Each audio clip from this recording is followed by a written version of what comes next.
আমি যেতিয়া প্ৰধানমন্ত্ৰী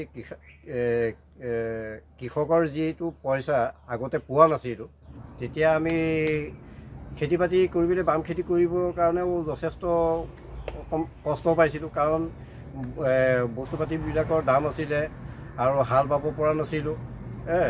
তেতিয়া মাটি আপোনাৰ চন পৰি আছিলে।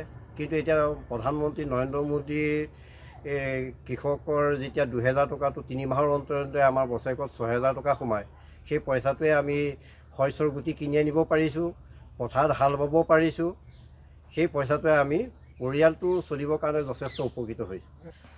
প্ৰধানমন্ত্ৰী নৰেন্দ্ৰ মোদী ডাঙৰীয়াই তেওঁ অকল কৃষকৰে নহয়, তেওঁ ঘৰে ঘৰে নল, ঘৰে ঘৰে জল আৰু দুখীয়াসকলক থাকিবলৈ এটা নিৰাপদ ঘৰ দিছে।